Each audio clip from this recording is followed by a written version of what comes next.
Hi there, and welcome to this week's edition of the Big Venture Zone. This is David Cohen. I'm going to be your host, and the show is geared to young entrepreneurs and founders 20 to 35 to give them strategies, ideas, confidence to move forward, and of course, the ideas, the tips, and community and resources to succeed. This week's guests are Clifton Corbin and Rita Karimwabo, and we're talking about money management for teens on up to 30 somethings. Let me tell you who these people are. Clifton Corbin is an MBA, he's a business consultant with over 2 decades of experience. When he left the office to become a full-time stay-at-home dad, way to go. Yeah, he decided to shift gears a little bit. And during that time, being a stay-at-home dad, he authored his first book, Your Kids, Their Money, which focuses on providing parents with the skills and tools to teach financial literacy to their children. And each spring, Clifton hosts the Raising Generational Wealth Virtual Summit, an inspiring event designed to equip parents with practical financial literacy skills so they can improve their lives and confidently pass that on to their children. Now, Rita Karimwabo is a business educator with over 20 years of experience. She's taught business, worked as a guidance counselor, helped run an alternative school, collaborating with families and support teams to support students with a wide range of academic, social, and emotional needs.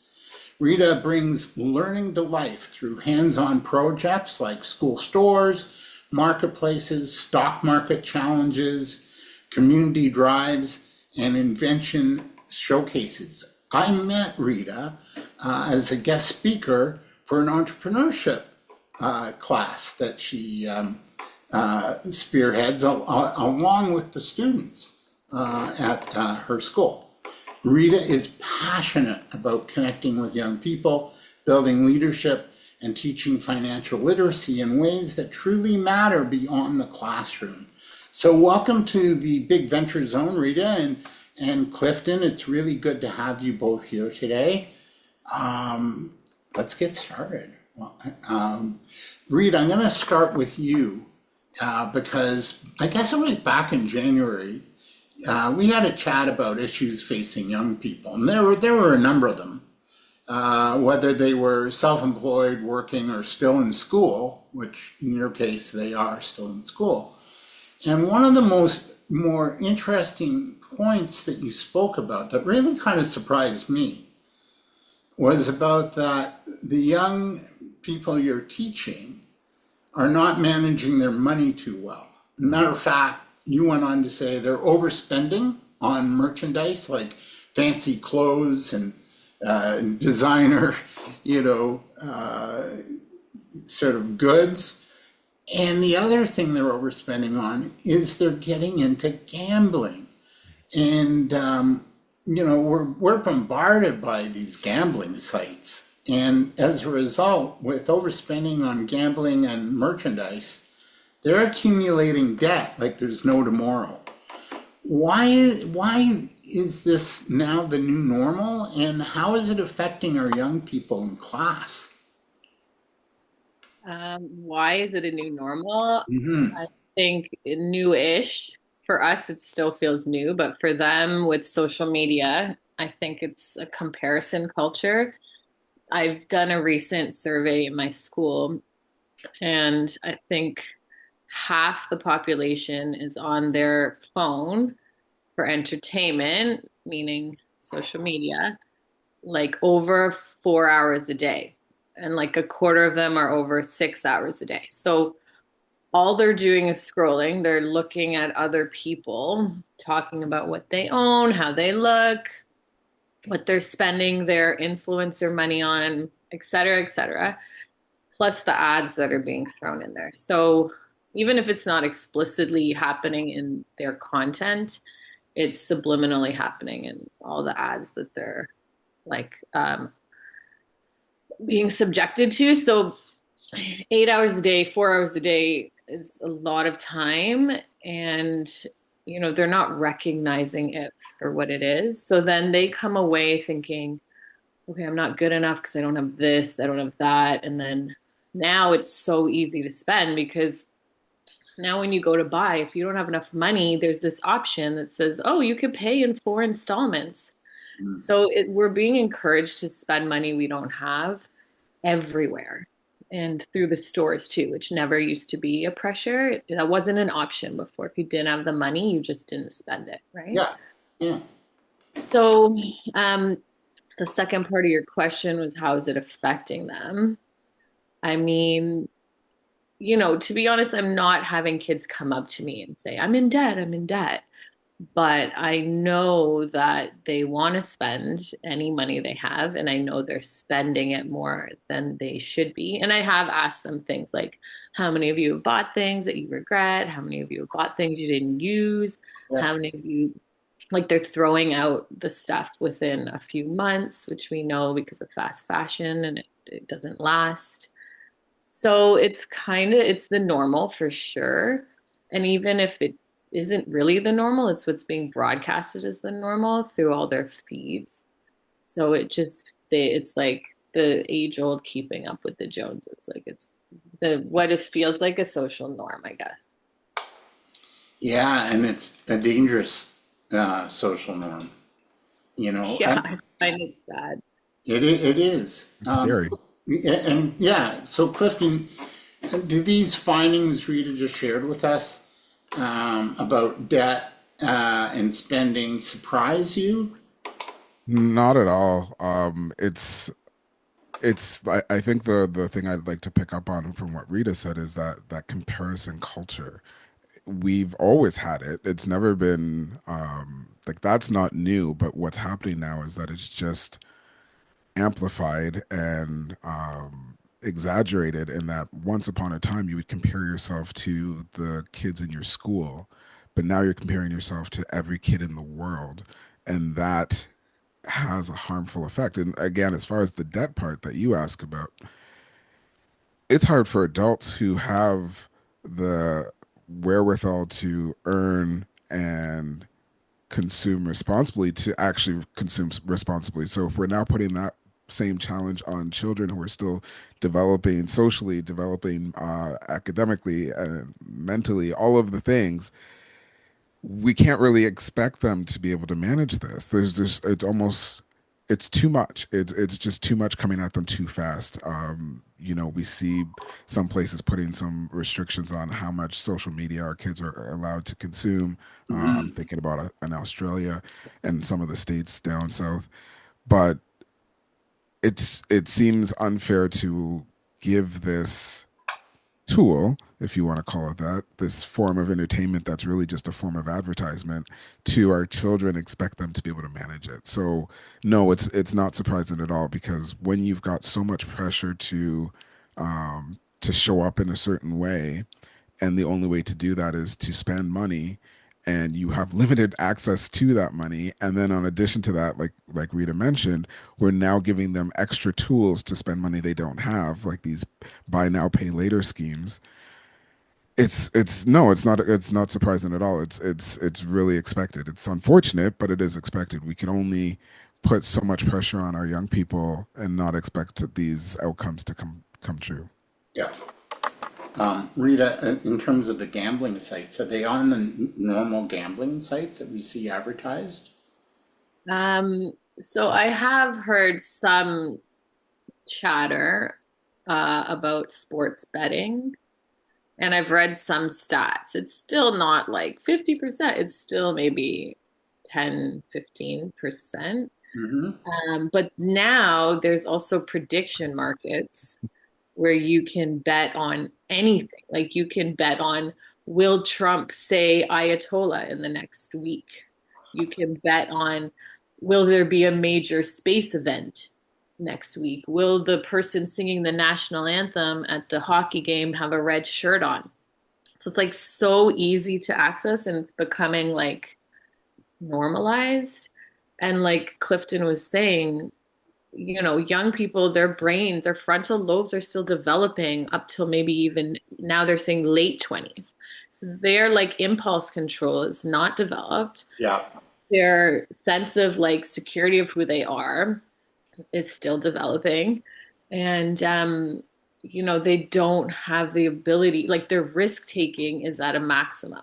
So it's like a perfect storm and this stuff is totally being targeted to them. Not to mention that it's all gamified. Like Hmm. there's, as you may have read, these companies purposely design them to be exactly as addicting as they can based on how, you get that dopamine hit when you enter and then you get a recognition board and then you gain points and, you Bonus know, money. bonus Money. money behind each other. If you're not on it every day, like there's streaks to like join and engage a certain amount. So it's like all feeding the addiction, um, targeting vulnerable brains. So if you add that to gambling, where, before it was you go to a casino or you go to a sports betting place. Now you're doing it in your home in On your secret. phone. Yeah, on your phone. Oh. Yeah. Um, and At the corner store. I mean, you've got Proline. give it to a young person, and how are they going to control the impulses? I don't know. Yeah. Yeah. Good points. Really good points. Clifton, I don't like laying blame here, but as parents and guardians and teachers, how can we prepare our young people to have better buying habits and make better decisions? We have to do two things, in my opinion. One, we have Mhm. to model it as best we can, right? Our kids are watching what we're doing, they're watching what we're saying. So Mhm. if we're going out and we're spending haphazardly, our kids are seeing that. They know what's happening with our money. But I would say the biggest one, the one I try to encourage the most through, the work I do in my writings and what have you, is just to have more conversations with our kids about what's out there. It's harder, and it's because we now need to be even more informed because we need to know that a predictive market is something that our kids are going to be exposed to, and I have a feeling that a lot of parents aren't even aware of predictive markets, but our kids know about them. The gambling, you mentioned Proline, and yes, Proline's been there forever. I don't think most young people are using Proline anymore. They wouldn't even know what Proline is, but that's what adults think of when they think of sports betting Mhm. in our province. But when it comes to sports betting, it's parlays on apps where you're betting on who's going to win the tip off, how many fouls is someone going to get, how many points is someone going to get. Like they're betting on like multiple occurrences in a game, hoping to get the biggest payout. So there's nuances to these things that again, most adults, unless they're steeped in it, probably don't know. But it's without that knowledge, how are they going to talk to their kids about it? But even at a high level, talking to your kids about it's a fool's game, a lot of these gambling sites, and then showing them and talking to them about some of the instances of you know professional gamblers who are able to make money on these sites get kicked out. So if you can actually make money on a site, chances are the site's going to kick you out. People who are bad at gambling get credits so that they stay addicted to the gambling and come back even when they try to pull away from it. So sharing those examples of these are the actual circumstances that make sure that you're going to lose if you go into this arena might help to dissuade some of our kids from going there because we all think that we can outsmart the house, right? We know Yeah. we all hear the house always wins, but still for some reason we think we can outsmart them. But if we can then show that no, the house doesn't just always win, the house kicks you out once you start winning, and or the house doesn't pay you out because this is some fraudulent gambling site overseas that won't actually pay you out, or you're just a sucker. You're not going to make money. Probability and statistically, the more you play, the more you lose, not the more you win. If we can at least share those stories, there's a chance that we can influence our kids to stay away from these from these sites, from these apps, from these games. But it's only through talking, only through having these conversations, and it's making sure they have the full breadth and depth of conversation about if you start going down this road and you start getting debt, where does that leave you? What will that mean for your long term outcomes with regards to work, with regards to your career, with regards to your family, and all the hopes and desires you probably have for yourself, Mm. it just sets you back. So we have to have these conversations with our kids. And it's not a don't go on to a gambling site. It's really talking to them about money and talking to them about earning and talking to them about debt and having multiple conversations often so they have a sense of what they're about to step into. Because again, I don't think a lot of our young people who go from, let's say, a young elementary school into high school even knows what's sitting out there waiting for them. Yeah, yeah, it's really pretty alarming to say the least. It's almost like you have to kind of say, like, look at The Matrix. I'm going to Hmm. use that movie as an example. It has it.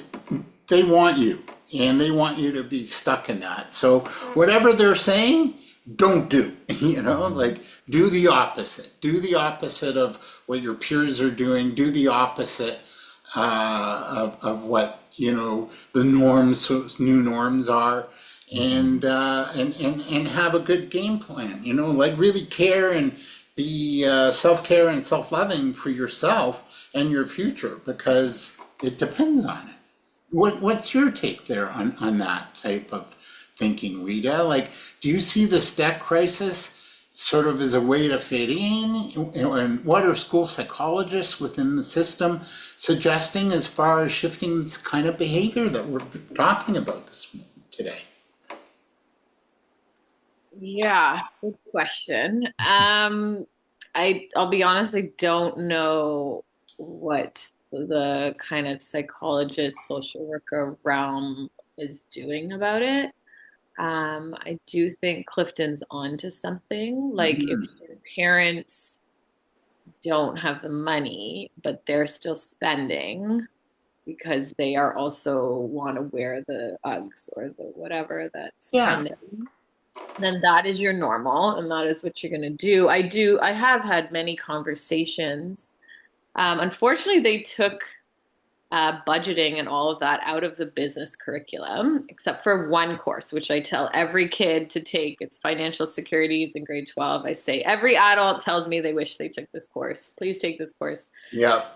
Although they did implement a standardized grade 10 financial literacy test starting next year. So they've tried to put it into the math curriculum, which I don't know how that fits because it's already full. Anyway, so they're gonna supposedly get more learning on this. But again, if it's your normal to be in debt, I have talked about, that kind of stress is not worth it. Hmm. But again, you can't really see that at a young age. So I'm not sure what the solution is, except for when I try to teach budgeting, I just say simply, if you can't afford it, don't buy it unless it's a need and it's food. Like you don't need a sixth sweater. If you feel like you have to have a certain brand to fit in, maybe you shouldn't try to fit with that crowd because you're going to end up with your own personal strife. Mm. I mean, these are again high level concepts that I didn't really get when I was a teenager. But, like Clifton will tell you, the basics are save, right? A good amount, pay yourself first. Um, and then you have to learn. Like my daughter, when she started getting an allowance, we kind of let her go to the mall and then she spent all her money and then regretted it later. But that was the lesson she had to learn. Like it didn't matter how many times I said, don't spend all your money. She had to spend it on the things and later say, oh, like, why did I? So now she doesn't spend like that. Now she thinks through, she asks my opinion. So a little bit of that is, if you have the ability to learn a lesson the hard way like that, that's kind of, and Clifton has shared, my husband has shared, like they didn't learn these lessons until they were in their Mm. 20s, maybe, right? So, Yeah. again, it's just talking about it. I try to do it in school, but it's what your parents are modeling. It's really, I think, a big one. Yeah. I know. I'd like to see more offered, at the school level around the psychology of spending and the psychology of fitting in and you know, being okay, being cool to stand up for yourself for what you believe in, you know? So, yeah. Well, So, I what's just that? want to add one thing that Please. is why I teach business because not because I want to teach my students how to swindle and market and get people to spend money they don't have. It's to learn here's the marketing tactics being used on you. Like when they say there's only three left, you better buy in the next hour. It's all fake. Like none Mhm. of that's true. They're saying whatever it takes for you to press buy. And so I think that kind of stuff as well is good for awareness. Yeah, I totally agree. If I were young, the idea of being taught by your parents about money, Clifton, is Mhm. something worth a big time eye roll. Right? Oh, God. What, what are they going to tell me now? Right? So, again, how can parents or even educators or even our social service sectors make um, financial literacy and understanding about the ramifications of debt and spending and whatnot? How can we make it more fun and challenging? Like Ah, maybe that has been gamify it, you know? that's been my objective for some time. You're right. It's not easy. So I said talk to your kids about it, and you're right. As they get older, the more their eyes will roll at you. So I encourage you to do it as early as possible, as often as possible, because when they're young, they still look at you with admiration and a little bit less disdain. I would hope. Yeah. And then you're right. Like it's about trying to make it as much fun as possible. So when I'm saying talk to your kids about money, don't get the whiteboard out and sit them down in front of the chalkboard and get them learning different lessons. That's not my intent. What I say is whenever you can, try to make the conversations about money and what have you just part of your daily life. So it's not about going out and giving lectures to your kids. It's about incorporating conversations about money into your life. So you're at the store, you're talking about the same things that Rita just mentioned. You see a Mhm. sale sign, but why is it every time I come to the store that same sale sign is here? Maybe it's not actually a sale sign. Maybe they're just trying to influence me to purchase. Or, you're watching a TV show and you happen to see an ad, same thing. Or you're seeing an ad for gambling. This happens with my son all the time. He's like, I he knows to say the things I would say when I see an ad for gambling because he knows I'm going to say it. So I'm hoping that means he also believes it because that's my intent. So I've said it enough times that he's starting to absorb that gambling's a fool's game. So to your point about making it more fun, yeah, I'm working on my own version of a game to play with kids. There's probably some games out there right now. I wish there was a way to make learning about money more fun. And Rita, you might be a better person to answer that question than I as a Mm. teacher and educator of children. For me, I just try to always find a way to bring it up. Always find, something that makes it topical. So it's not so much for me about making it fun, it's just making it part of our day without hopefully making it annoying. Yeah. Any thing to add to that, Rita? Like, Um, yeah, so as Clifton was talking, I was remembering there is something that I would say to my students when I was teaching finance, and they've come back, some of them come back and said, Miss, it works. So the mall is where young people like to hang out for lack of anywhere else. That's free from parents, I guess. And obviously the mall has all the temptation. So I would say to them, like things that I've learned through the years, like you go to a store, you really want something, don't buy it, walk around the mall, and if you're still thinking about it an hour later, go back. But most of the time, I had forgotten about that thing. It wasn't sitting in the back of my mind because there was so many other things that came up by then. So sure. they told me it worked, miss. Like I didn't buy it and I'm glad I didn't buy it. Or, like just learning how to delay the Hmm. gratification, which is the most difficult for young people. So Yeah. you're shopping online because you're bored. Unfortunately, that's a hobby. You put in the cart, don't buy it for minimum like 24 hours, preferably 48 hours. By the time the 48-hour comes around, the itch to buy it has gone, and it's not so gratifying. Yeah. So delaying it in any way you can. And then the age old, like, which is how I usually start my whole business course, is need versus want. Mhm. Like, do you need this really though? Like, and I spend a lot of time talking about, we spent a whole lesson on what are the needs? Clothes. And then I fight that. Well, if you lived in a jungle, okay, I'm going to digress. But my point is, I like, am very hard on the fact that we have maybe six needs. Like, really, everything else is a want, but you think it's a need. And I make them write a reflection. Why is it so hard to distinguish a need between a want? Because we're being advertised to, because we get used to the convenience. So if they could start to ask themselves that as well, like, do I need this?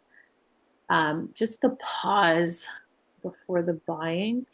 Is that fun? No. I have made an assignment which was like, okay, what is your future job? And then it figures out how much they make in a month. Where do you want to live? Figures out how much that costs. How much, like, what kind of, where do you eat? Do you eat in restaurants? Do you eat at home? Okay, here's your budget for food. And then it makes a monthly budget for them. And they start to realize, oh, I better get like a certain job if I want to have this certain lifestyle and I want to be able to like have this much money for entertainment. That, although it doesn't sound fun, like it's super engaging It's for enlightening. teens because Mhm. it's real life and they get to search for apartments and decide if they can afford a car and all stuff like that.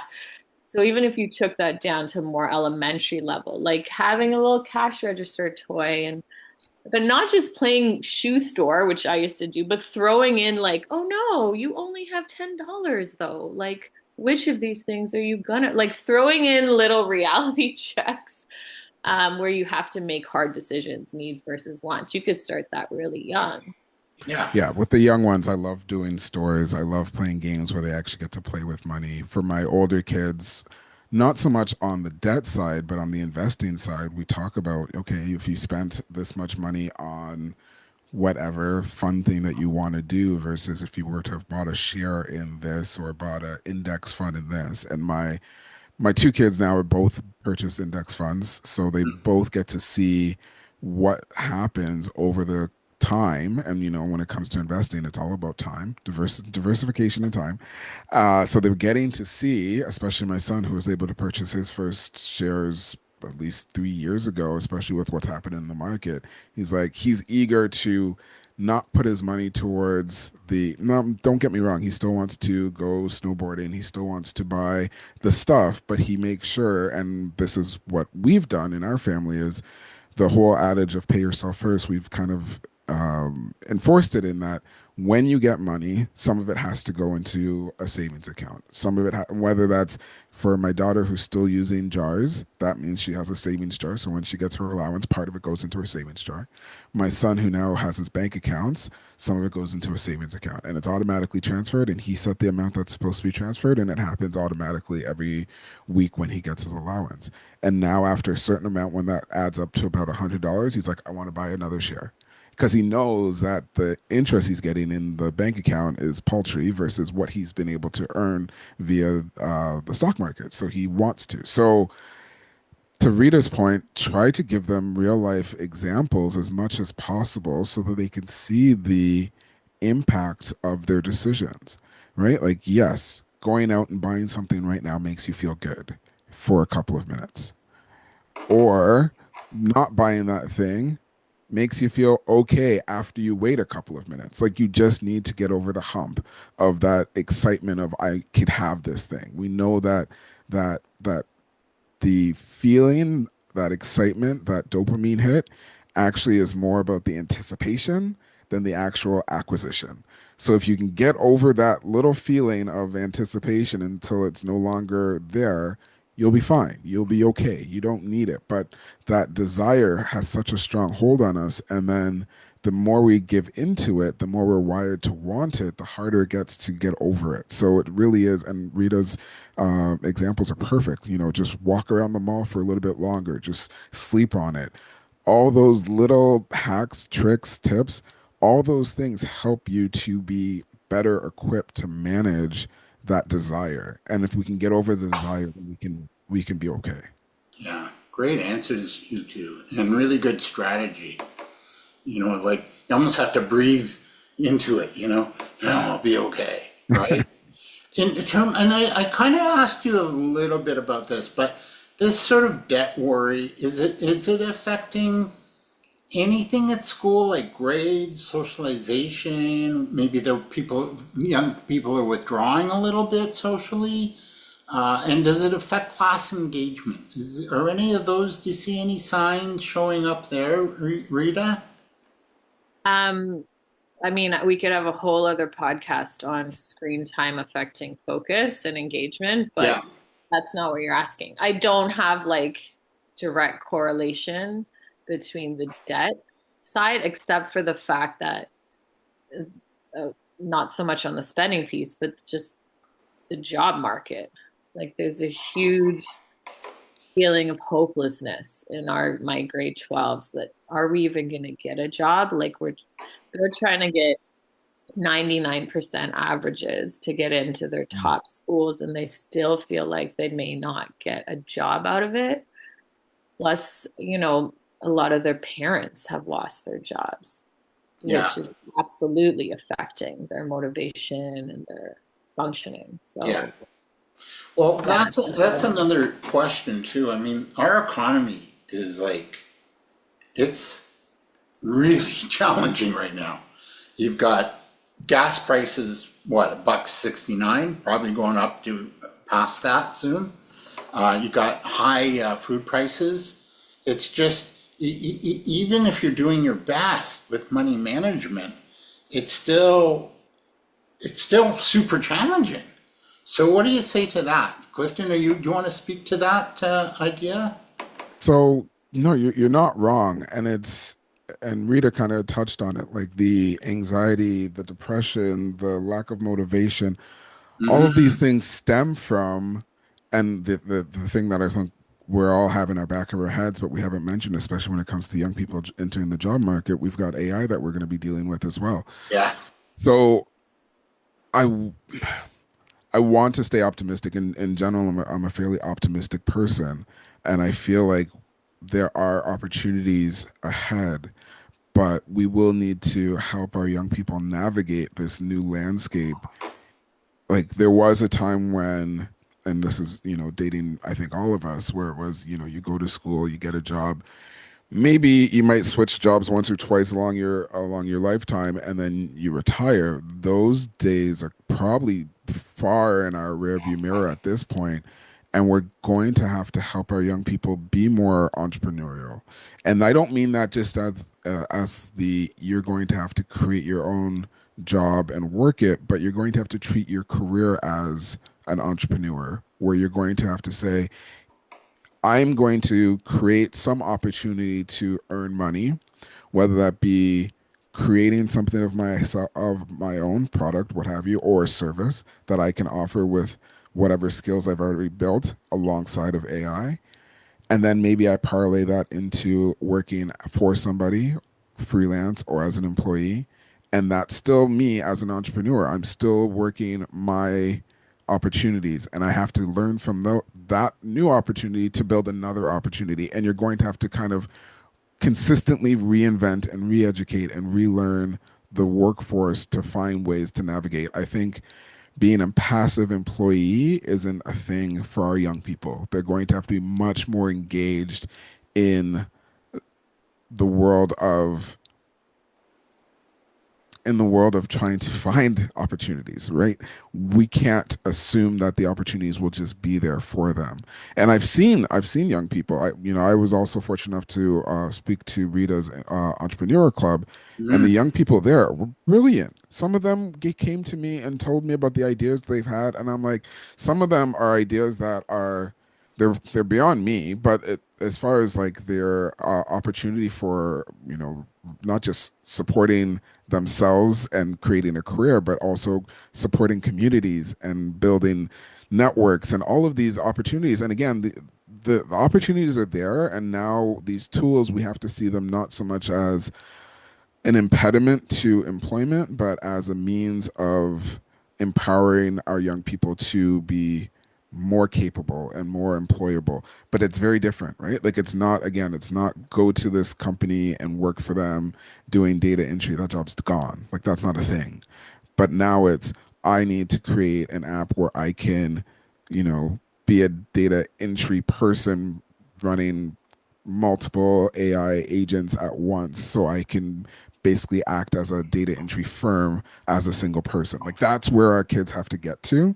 So again, I'm optimistic, but I'm not um I am also realistic in knowing that that's not something that all of our young people are going to be able to do. So what happens to the rest of them?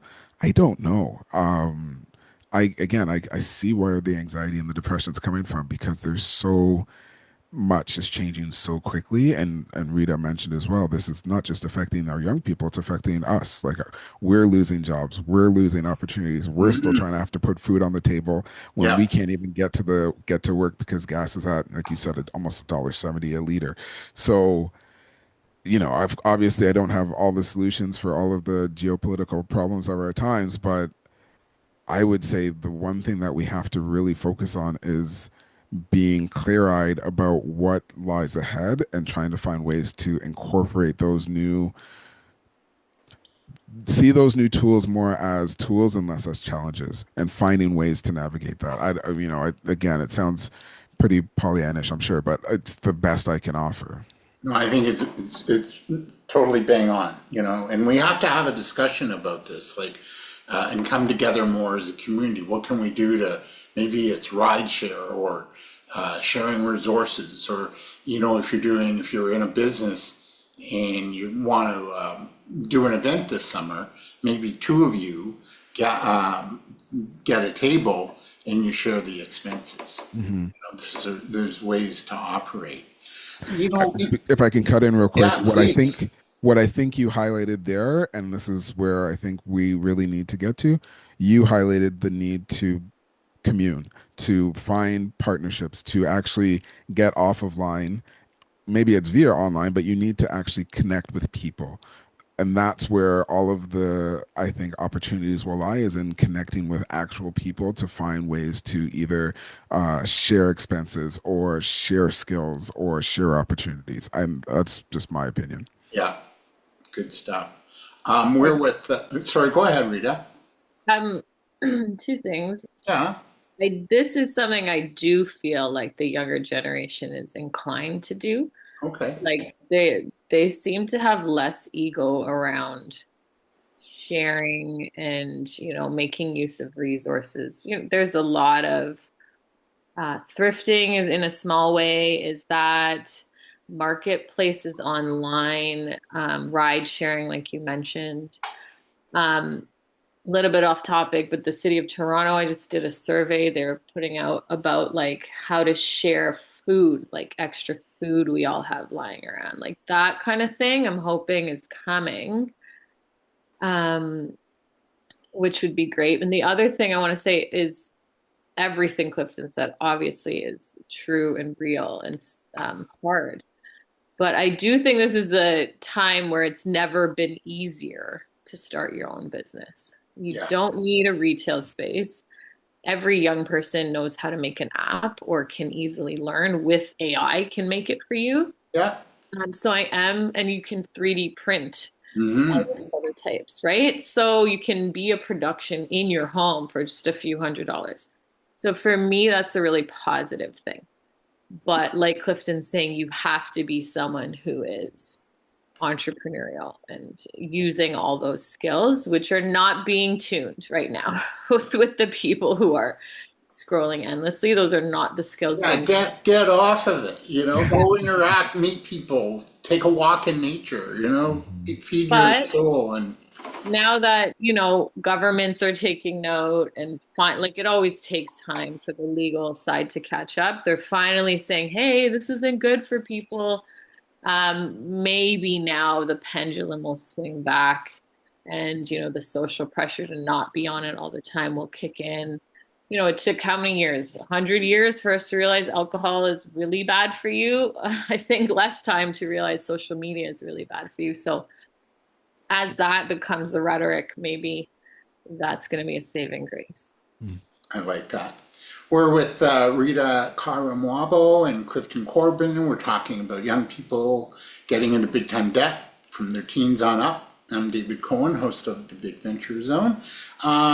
We just have a few questions left. Um, I guess my next question, and Rita, you just sort of brought it up a little bit. Do you feel like an organization like MAD, Mothers Against Drunk Driving, needs to start for gambling, spending, like I came up with a name and an acronym. It's MATG, Mothers Against Teen Gambling or Spending or whatever. Like, do you feel like it's got to get to that kind of place in order to affect change? I think that, yes, I think that, I don't know how to say his last name, Jonathan Haidt, who wrote Anxious Mhm, Generation, mhm. has spearheaded most of the research on how social media, I know it's not quite gambling, but I think they're Yeah, very much related, and the dulling of the senses and the dopamine that just yeah, translates into the gambling. So because he's done so much research and this book is being widely spread to parents and educators, like I'm getting emails about listen to this podcast, read this book. And I did listen to the audiobook a while ago. My friends are talking about it. Now my friends with younger kids are talking about how parents are bonding together to not have tech. So all the grade 5 parents are saying if we all don't give our kids tech and we sign this little agreement that we won't give a smartphone until at least 14, no social media 16. So the banding together of the adults 100% is what's going to help. Now we have our lawmakers hopefully getting on board. I think that because a lot of parents didn't realize it was a problem, they themselves are scrolling all the time, modeling it, which is another problem. So it was just like, well, it's available. Why wouldn't I do it? It's more convenient to have my kid on the screen than try to entertain him in a restaurant. So because it became so normalized, nobody questioned it. But now that it's being questioned and thrown back at us, and there's so much overwhelming evidence of the negative effects, I'm hoping that the education kind of helps empower. I talk a lot about parents need to be empowered to say you can't take that screen into bed with you. Like my teens at school are telling me they're not sleeping. They're on like energy drinks, multiple coffees. hmm, They don't sleep at night because they can't stop themselves and being on their phone late. So even as simple as like, hey parents, take the phone away at 10 p.m. Like don't let them in the room with it at night. Small things. I do think this is more of a movement. Which is I think what you were asking. yeah, That is what I think needs to be done because if you go on the subway in Toronto, like all the adults are stuck on their screens too. Like it's an epidemic in my yeah, opinion. yeah. Yeah. I think you're right. It's a time thing. I don't think, and I like how and I think a lot of people have drawn this corollary of it's similar to you said drinking. I'm going to say cigarette smoke, or in Hmm. smoking. There was a time where we didn't realize the harm that comes from smoking. I think that's similar to what's happened with social media. I don't think people have come to the full realization that it's dangerous and it's going to take a little bit more time for not just parents but for kids, parents, and academics to be able to say this is not something that, and also from um, that it's not healthy. It's not healthy for any realm to have our kids accessing social media and gambling at the levels that they are. I you mentioned MAD, which is, a nonprofit parent family Hmm. type organization. Of course that's helpful, but it really does need to reach the point where it's government led. Like I love the idea of, parents and all the rest, and I think you're right, and Rita mentioned it, like we do need our parents and guardians recognizing the danger, but it takes more than just parent activism to make a movement.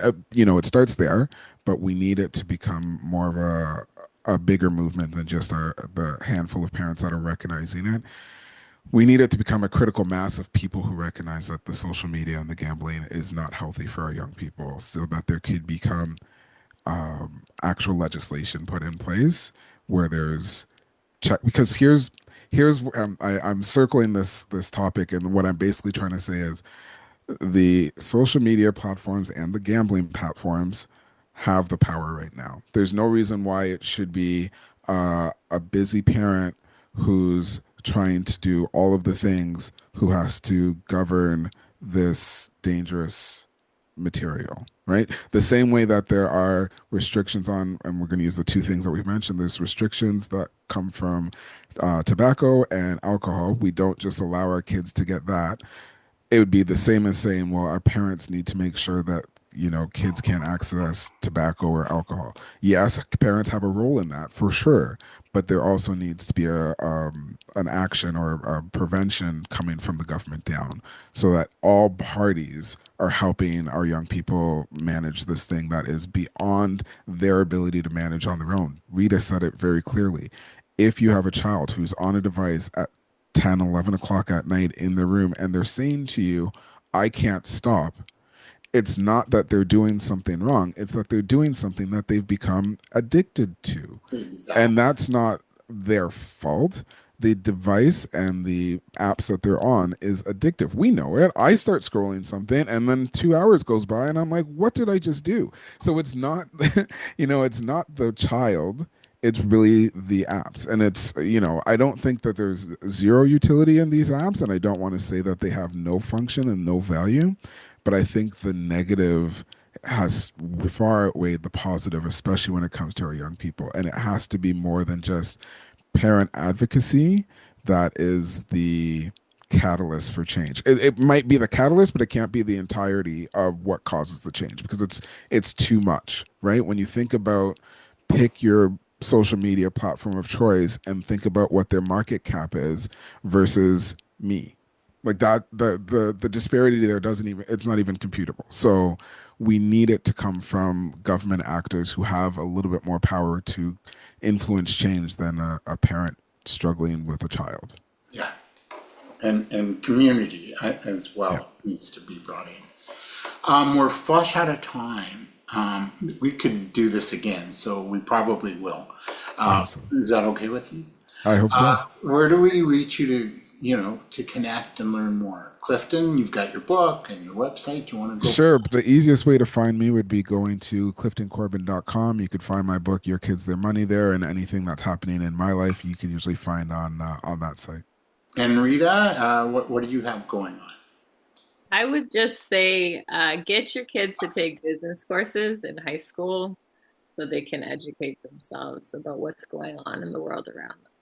I love it. And wow, you both are wonderful guests. Like, this is one of the most interesting interviews I've had for a while. And they're all good, but this was really intriguing.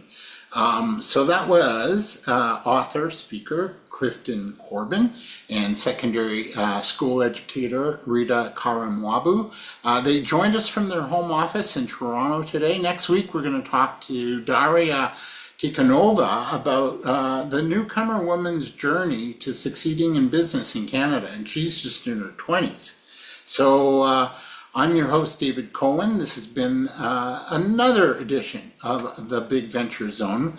Thank you so much for listening, and have a good week. And Clifton and Rita, like, unbelievable work, and I really, really appreciate this. So good job today. Thank you so much. Thank you. Thanks.